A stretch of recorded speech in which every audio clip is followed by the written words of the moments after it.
Science tutor 2023 চ্যানেলে সমস্ত ছাত্রছাত্রীদের স্বাগত জানাই। আজকের লেসনে আমরা শিখব লিমিটিং রিয়েজেন্ট বা লিমিটিং বিকারক কাকে বলে। এই লিমিটিং বিকারক সংক্রান্ত কিছু গাণিতিক সমস্যা ও তার সমাধান আমরা বিশদে বুঝে নেব। তো আমাদের এই চ্যানেলে মোট 20টি লেসন আপলোড করা হলো এবং প্রশ্নোত্তর পর্বের জন্য অতিরিক্ত 5টি লেসন আসতে চলেছে। তোমরা মনোযোগ সহকারে এই লেসনগুলো কিন্তু করে নেবে। তো আমি বলেইছি যে আমার এই ইউটিউব ভিডিও বানানোর মোটো একটাই, just stress free chemistry learning at home. কোথাও দৌড়াদৌড়ি ছোটাছুটি করার কোনো প্রয়োজন নেই, বাড়িতে বসেই তোমরা তোমাদের প্রিয় স্যারকে তোমরা পেয়ে যাবে। তোমাদের কোনো প্রশ্ন থাকলে আমাকে অবশ্যই হোয়াটসঅ্যাপ অথবা কমেন্ট করে জানাবে। তো চলো শুরু করা যাক। আজকের টপিক লিমিটিং রিয়েজেন্ট। দেখো তোমাদের বোর্ডে পরিষ্কার দেওয়া আছে লিমিটিং বিকারক কী, কিন্তু এর মর্মার্থ আমাদের বুঝতে হবে যে রাসায়নিক বিক্রিয়ায় বিক্রিয়ক পদার্থের মধ্যে একটি সম্পূর্ণভাবে নিঃশেষিত হয়, তাকে লিমিটিং রিয়েজেন্ট বলে। ধরে নাও এ আর বি বিক্রিয়া করে সি এবং ডি উৎপন্ন করে। এখন এ বিক্রিয়কের 10 গ্রাম নিয়েছি, বি বিক্রিয়কের মনে করো 10 গ্রাম নিয়েছি। দেখা গেল বিক্রিয়াতে 10 গ্রাম এ সম্পূর্ণরূপে বিক্রিয়া করে 8 গ্রাম বি কে কনজিউম করেছে এবং 2 গ্রাম বি কিন্তু এক্সট্রা রয়ে গেছে। তাহলে বলা হচ্ছে যে যেহেতু সম্পূর্ণভাবে এ নিঃশেষিত হচ্ছে, সেই জন্য এ হলো লিমিটিং বিকারক। চলো আরো কিছু স্পেসিফিক উদাহরণ দিয়ে ব্যাপারটা বুঝে নিই। প্রথম কোশ্চেন লিমিটিং রিয়েজেন্ট থেকে। একটি আবদ্ধ পাত্রে 1 গ্রাম ম্যাগনেসিয়ামকে 0.656 গ্রাম অক্সিজেনে দহন করা হলে কোন বিক্রিয়কটি অবশিষ্ট থাকবে এবং কতটা পরিমাণে? তো দেখো প্রথমে আমরা এই জাস্ট ইকুয়েশনে বিক্রিয়াটা লিখব এবং সেটাকে ব্যালেন্সড করলাম। এই ব্যালেন্সটা দেখো খুবই সহজ। তারপর দেখো molar number of moles of magnesium বের করবো কি করে না, যে অ্যামাউন্টটা নিয়েছি ধরো 1 গ্রাম, তাকে তার অ্যাটমিক ম্যাস বা পারমাণবিক ভর দিয়ে ভাগ করো, তাহলে number of moles of magnesium পেয়ে গেলাম। একইভাবে number of moles of oxygen যেটা দহনের জন্য প্রয়োজন পেয়ে গেলাম। এবার দেখো এখানে সিম্পলি বলেছে, দেখো 2 মোলস যদি ম্যাগনেসিয়াম হয় তাহলে কনজিউম করতে লাগে 1 মোলস অফ অক্সিজেন। তোমরা এখানে দেখে নাও 0.04 ম্যাগনেসিয়াম, তার অর্ধেক লাগবে মানে 0.02 লাগবে, কিন্তু আছে তার থেকে কম। তার মানে এখানে লিমিটিং রিয়েজেন্ট কোনটা না, অক্সিজেন। কারণ অক্সিজেন লিমিটস দ্য রিয়াকশান। কারণ অক্সিজেনের দরকার 0.02, আছে 0.017, তখন according to oxygen magnesium consume হবে। তাহলে যেহেতু 0.0175 মোল অফ অক্সিজেন আছে, আর অক্সিজেনের আমরা জানি যে 1 মোল কনজিউম করে 2 মোল অফ ম্যাগনেসিয়াম, তার মানে এখানে 2 দিয়ে গুণ করলে আমার ম্যাগনেসিয়াম কনজিউম হবে কত, এটা গুণ করলে জাস্ট 0.175, তো 350, 0.0350, তার মানে সিম্পলি 0.035 এত ম্যাগনেসিয়াম আমার কনজিউম হবে, বাকিটা পড়ে থাকবে। সো এখানে লিমিটিং রিয়েজেন্ট কে হলো অক্সিজেন। তো টোটাল সলিউশনটা আমি তোমাদের দেখো একদম স্টেপ বাই স্টেপ করে দিয়েছি, তোমরা জাস্ট এটা থেকে, এইটা তোমাদের হচ্ছে প্রবলেম এবং এই টোটালটা হচ্ছে তোমার সলিউশন। তো এটাকে এমসিকিউ আকারে দেখবে, এরকম 4টে অপশান পাবে। তো এখানে দেখো 0.035 আমার কি হচ্ছে ম্যাগনেসিয়াম, তার মানে পড়ে থাকলো কত, 0.560 থেকে 0.035 এটা বিয়োগ করে দাও, তাহলে 25, আর এখানে হচ্ছে 5।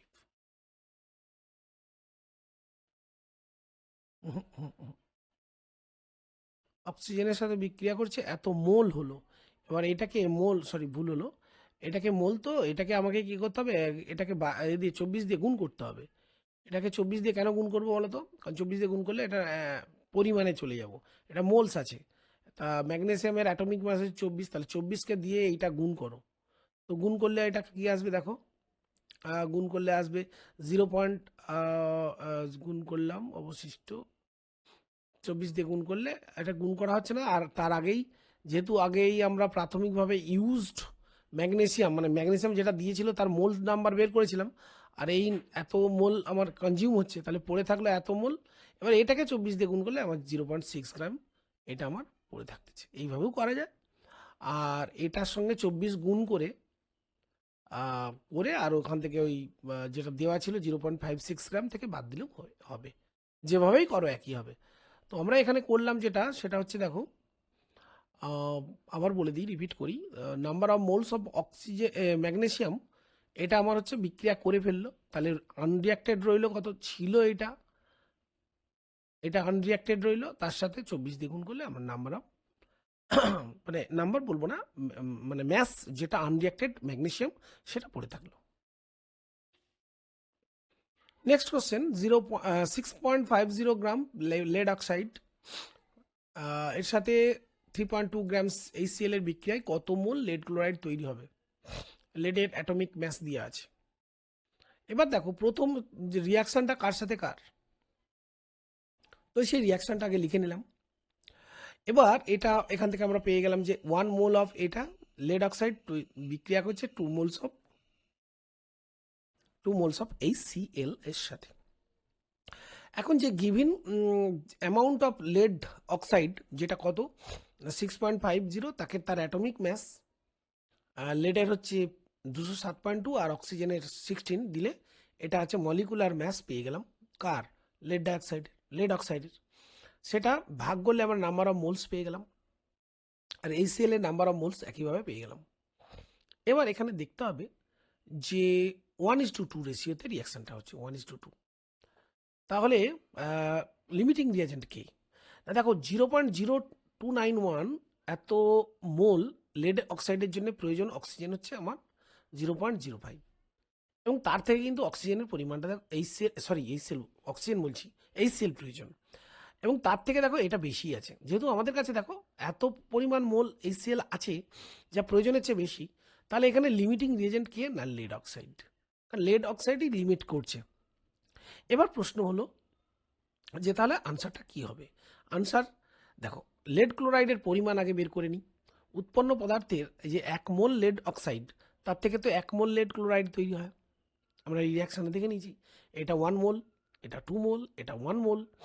এবার দেখো তাহলে 0.0291 এই যে মোল লেড অক্সাইড, তার থেকে এই এত মোলই, মানে 1 থেকে 1 মোল থেকে দেখো 1 মোলই তৈরি হচ্ছে, তাহলে 1 মোলই আমার লেড ক্লোরাইড তৈরি হবে। এবার এখানে বলেছে কত মোল লেড ক্লোরাইড তৈরি হবে, তাহলে 0.0291, so this is the choice. আজকে যে আলোচনা আমরা করছিলাম তার দ্বিতীয় অংশ, লেসন 20 আরও একটি প্রশ্ন নিয়ে।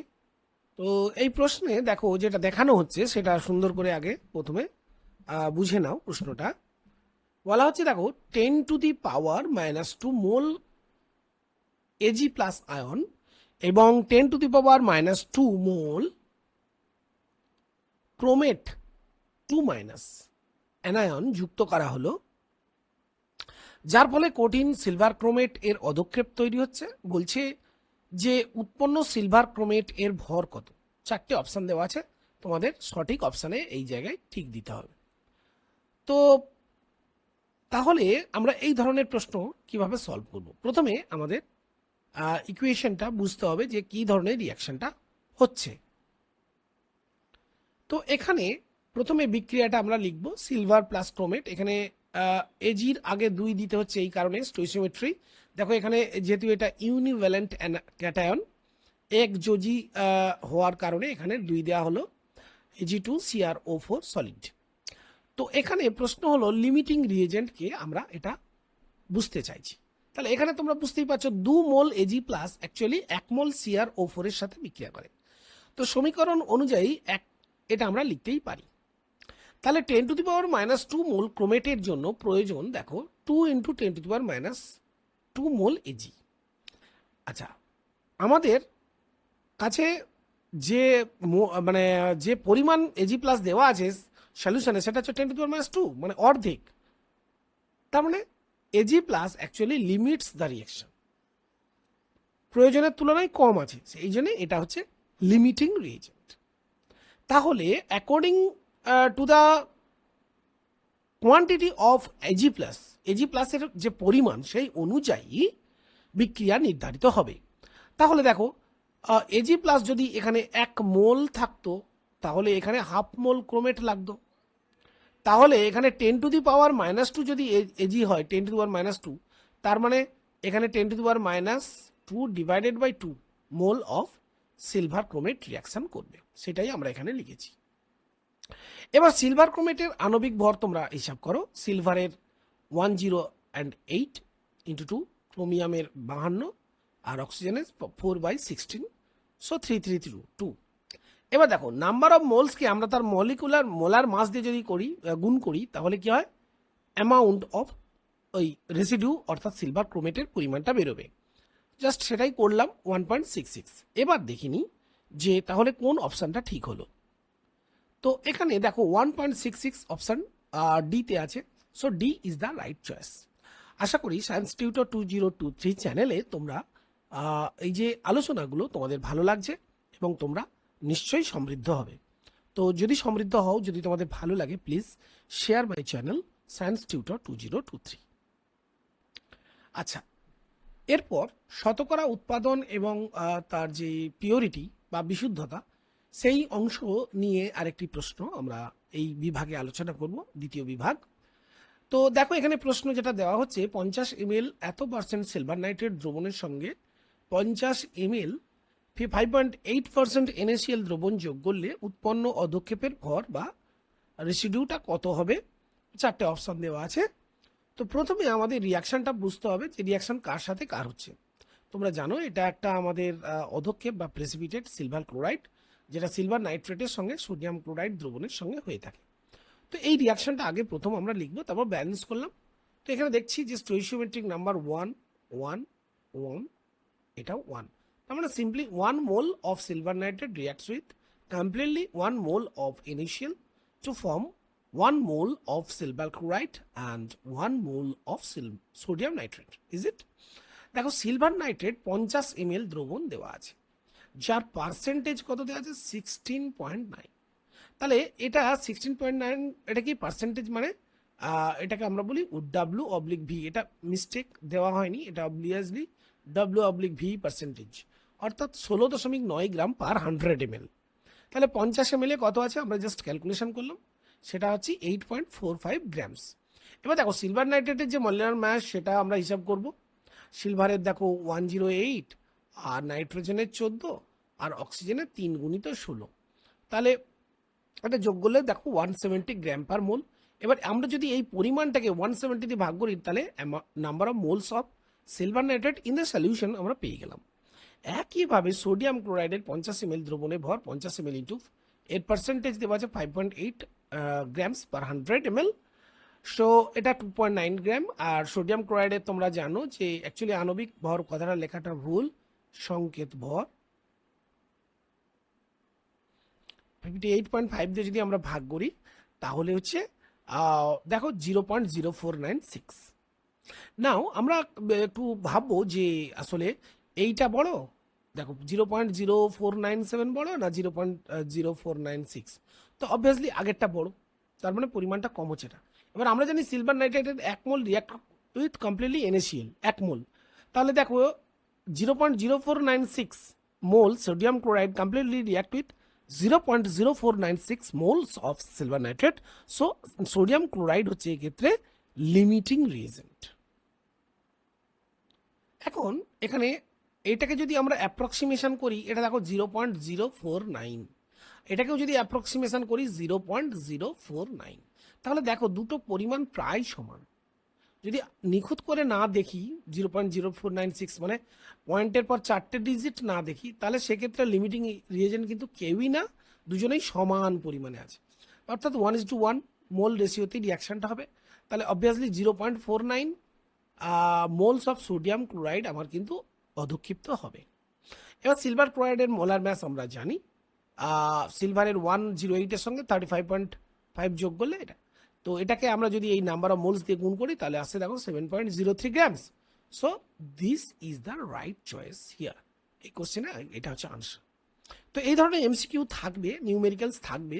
আমি একটু তোমাদের সবার জন্যই একটু সহজ এবং কঠিন সব রকম মিশিয়েই প্রশ্ন উত্তর করিয়ে দিচ্ছি, যাতে যেরকম প্রশ্নই আসুক না কেন তোমরা কিন্তু কোনোভাবেই সমস্যায় পড়বে না। চলো নেক্সট আর এক ধরনের প্রশ্ন আমরা সমাধান করব।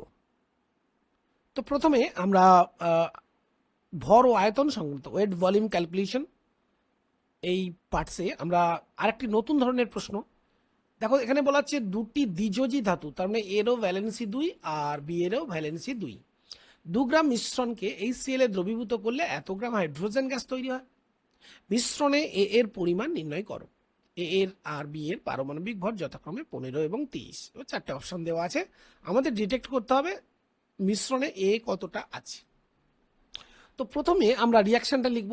অবভিয়াসলি ধাতুর সঙ্গে অ্যাসিডের বিক্রিয়া হাইড্রোজেন গ্যাস রিলিজ হয়, আর যেহেতু এ বাইভ্যালেন্ট তাহলে ACl2 প্রথম কম্পাউন্ড, তার সাথে হাইড্রোজেন রিলিজড, B2HCl, BCl2H2, যেহেতু দুজনেই ডাইভ্যালেন্ট। এবার দেখো সমীকরণে আমরা কি দেখছি, ধরে নিচ্ছি আমার এ আছে x গ্রাম, তাহলে বি কত আছে, টোটাল তো আমার 2 গ্রাম, তাহলে 2 - x, বি পেয়ে গেলাম। এখন এ থেকে উৎপন্ন হাইড্রোজেনের এসটিপিতে 1 মোল, মানে 1 মোল যদি হয় তাহলে এটা হবে 22.4 লিটার, তাই না, এসটিপিতে। তাহলে এ তো আমার আছে কতটা না, এ আমি নিয়েছি x গ্রাম, তাহলে এটাকে আমাকে কিসে করতে হবে, x গ্রামকে মোলে কনভার্ট করলে কি হবে, x ডিভাইডেড বাই 15। তাহলে এত মোল থেকে কত হবে না, এইটা ইন্টু 22.4, সেটাই লিখেছি দেখো। ঠিক একইভাবে বি এর ক্ষেত্রে বি এর মোলার মাস কত হচ্ছে, এই সরি অ্যাটমিক মাস হচ্ছে 30, তাহলে বি এর ক্ষেত্রে নাম্বার অফ মোলস কত হচ্ছে না স্যার 2 - x/30। তাহলে এইটা থেকে আমার কত হাইড্রোজেন উৎপন্ন হবে 22.4, যেহেতু 1 মোল থেকে 22.4। ঠিক একইভাবে এটাও আমরা লিখেছি 2 - x ডিভাইডেড বাই 30 ইন্টু 22.4। তাহলে উৎপন্ন মোট হাইড্রোজেন গ্যাস কত না 2.24 লিটার। তার মানে এই পার্টটার সাথে এই পার্টটা আমরা যদি যোগ করি সিম্পলি সেটাই হয়ে গেল আমার কত 2.24, আর এইটাকেই লেখানো হয়েছে দেখো এই জায়গায়। ক্লিয়ার, বুঝতে পারছো? এবার আমরা ধীরে ধীরে এই পার্টটাকে তুলব। তাহলে সেইটা ইকুয়েশনটা লিখলাম, এখান থেকে উভয় পক্ষকে 2.24 দিয়ে আমরা যদি ভাগ করে দিই তাহলে এটা হয়ে যাচ্ছে ভাই 22.4 দিয়ে, সরি এখানটা লেখার একটু ভুল, 22.4 দিয়ে ভাগ করবো, তাহলে কি হবে 22.4টা কেটে গেল, তাহলে রইল 2x + 2 - x বাই 30 = 0.1, এখান থেকে x পেয়ে গেলাম 1 গ্রাম। তো আমরা সলিউশনটা করে নিচ্ছি, এ কত পেলাম 1 গ্রাম। এই হচ্ছে কনসেপ্ট। আর একটি বিশেষ ধরনের প্রশ্ন, 27 ডিগ্রি সেন্টিগ্রেড 746.7 টর মানে mmHg চাপে লঘু HCl এর সঙ্গে 10 গ্রাম বিশুদ্ধ মার্বেল বিক্রিয়ায় কত আয়তনে CO2 গ্যাস উৎপন্ন হয়। 27 ডিগ্রি সেন্টিগ্রেড উষ্ণতায় জলীয় বাষ্পচাপ দেওয়া আছে 26.7 mm। এবার অপশানগুলো দেওয়া আছে যে আসলে আমার কত আয়তনে CO2 গ্যাস তৈরি হয় সেটা বের করতে হবে। তো প্রথম ধাপে কার সঙ্গে কার বিক্রিয়া হচ্ছে একটুখানি বুঝে নিই, মার্বেলের সাথে HCl। তো মার্বেলের তোমরা তো রাসায়নিক সংকেত জানো, ক্যালসিয়াম কার্বনেট, তো তার সাথে 2HCl এর reaction CaCl2 CO2 + H2। First of all আমরা এটা লিখবো। এবার ক্যালসিয়াম কার্বনেটের যে মোলার ম্যাস 100 গ্রাম, এটা ছোটবেলা থেকে অনেকবার করেছো, তো ক্লাস 10-এ অনেকবার করেছো। তা আমরা এখান থেকে বলতে পারি 1 মোল CaCO3 থেকে আমার আসলে কার্বন ডাইঅক্সাইড যেটা রিলিজ হয় সেটা হচ্ছে 22.4 লিটার ব্র্যাকেটে STP. Yes or no? Yes. তাহলে দেখো 10 গ্রাম থেকে, মানে 1 মোল মানে তো 100 গ্রাম, 10 গ্রাম থেকে তাহলে কত তৈরি হচ্ছে না 22,400 by 100 × 10, that is 2240 CC CO2। Obviously এটা মনে রাখবো এসটিভিতে। তো আমাকে এই টেম্পারেচারে এই প্রেসারে কি করতে হবে, কনভার্ট করতে হবে, তাহলে আমি পেয়ে যাবো কত ml অ্যাকচুয়ালি তৈরি হচ্ছে। তো তার জন্য আমরা কি করলাম না, প্রেসার 1 এসটিপিতে আমরা 760 ধরলাম, ভলিউম 1 2240 সিসি যেটা দেওয়া আছে পেয়েছি, আর টেম্পারেচার 273 K। এবার চূড়ান্ত অবস্থায় অর্থাৎ P2টাকে ধরে নিচ্ছি, মোট চাপ আমার যেটা হবে সেটা প্রশ্নে দেওয়া আছে, দেখো 746.7, কিন্তু যেহেতু জলীয় বাষ্প তার মধ্যে মিশে আছে তার জন্য টোটাল চাপটা হয়েছে, সেই জন্য 26.7 জলীয় বাষ্প চাপটা বাদ দেবো। তাহলে আমি পেলাম 720, অর্থাৎ কার্বন ডাইঅক্সাইড অ্যাকচুয়ালি শুষ্ক অবস্থায় চাপ দিচ্ছে কত না 720। চূড়ান্ত তাপমাত্রা 27 ডিগ্রি সেন্টিগ্রেড, 300 কেলভিন দেওয়া আছে, আর চূড়ান্ত আয়তনটা আমরা বের করতে চাই। তাহলে ইকুয়েশনটা আমরা জানি P1V1/T1 সমান, এটা আমরা জানি সমন্বয় সূত্র গ্যাস আয়তনের। তো এটা থেকে জাস্ট আমরা V2টা কমপ্লিট করে বের করলাম 2598.3 সিসি। তো আশা করি তোমরা বুঝতে পারছো যে কিভাবে সবটা হলো। সবাইকে অসংখ্য ধন্যবাদ জানাই। Please share and subscribe my channel. আরও এরকম অনেক প্রশ্ন উত্তর এই চ্যাপ্টারে আলোচনা হবে। তারপর আমরা আবার নেক্সট চ্যাপ্টারে ডিটেলসে আলোচনাগুলো করব। আপাতত এই কথা বলেই সবাইকে আমার চ্যানেলে আরও বেশি করে ইনভলভ হওয়ার জন্য অনুরোধ রেখে এখানেই শেষ করছি।